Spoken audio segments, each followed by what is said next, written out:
Urgent, les amis. Voici encore le témoignage d'une veuve, mère de plusieurs enfants à bout de souffle. On lui rend la vie impossible. On vous a toujours dit, RHDP là. Ce sont des gens qui ne se soucient même pas du peuple. Il faut partager la vidéo dans tous les coins, les amis. On écoute. Bonsoir, monsieur le ministre Bakongo. Vraiment, on est fatigué. On est fatigué. Moi, comme ça là, regardez mon âge. Vous voyez mon visage, non? Je ne suis pas un enfant. Je suis pas un enfant. J'ai 51 ans.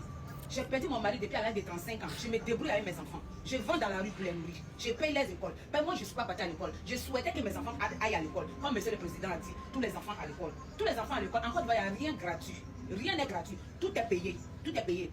À cause de vous, monsieur Bakongo, monsieur le ministre Bakongo, à cause de vous, ma fille a classe de 3e. Je suis obligée de la retirer de l'école pour qu'elle m'aide à vendre dans la rue pour nourrir ses petits frères. Mais monsieur le ministre, vos gens ont arraché tous nos bagages, tous nos marchandises. C'est ce que le petit est en train de dire. Je suis à lui, je suis à le petit. Vraiment, on est désolé, on est fatigué. Quand les gens voient les images de la Côte d'Ivoire sur les réseaux sociaux, à la télé, on pense que les Ivoiriens sont heureux. Mais une mère que je suis, vraiment, nous ne sommes pas heureux. Nous souffrons. Vraiment. Si vous pouvez mettre un peu d'eau dans votre verre, vraiment, ça allait nous faire plaisir. Ça allait nous faire plaisir. Vous êtes milliardaire. Pensez aux pauvres. Pensez aux pauvres. Encore une fois, tout le monde n'est pas riche. Tout le monde n'est pas riche. Mon cas, je ne suis pas riche, je n'ai pas de mari, je n'ai pas d'argent.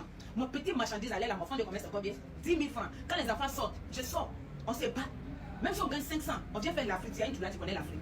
Ça veut dire riz blanc, avec soumara au milieu. Souvent, il n'y a pas huile dessus. À cause de vous, on ne gagne même plus ça. La police municipale nous fatigue, on frappe nos enfants à mort. Et puis rien ne se passe. Mais nous ne sommes rien, nous n'avons rien. Dieu seul est notre combat, monsieur le ministre.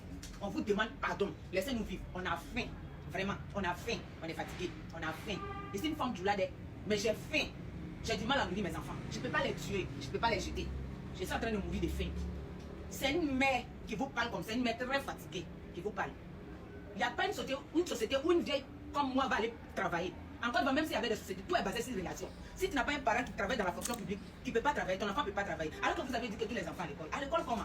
Les fournitures sont payantes, les classes sont payantes. Actuellement, j'ai des enfants qui vont encore à l'école. Les années sont combien? 75 000 francs par an. Eh, monsieur le ministre, de payer ça comment? On s'en mendiant encore, puis ça on nous attrape. On va encore dans la rue, on nous attrape. On n'a qu'à faire comment?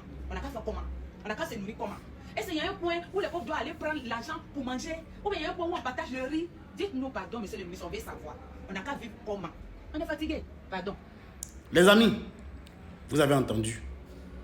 C'est le vrai visage du RHDP qui est là. Il y a d'autres qui sont là pour envoyer les encagoulés.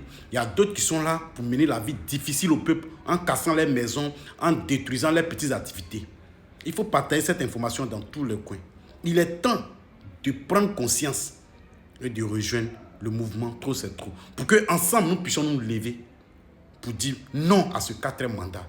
Sinon là, ce que vous allez vivre encore là, même vous allez quitter Côte d'Ivoire là. Il faut partager cette information dans tous les coins. Oui, oui.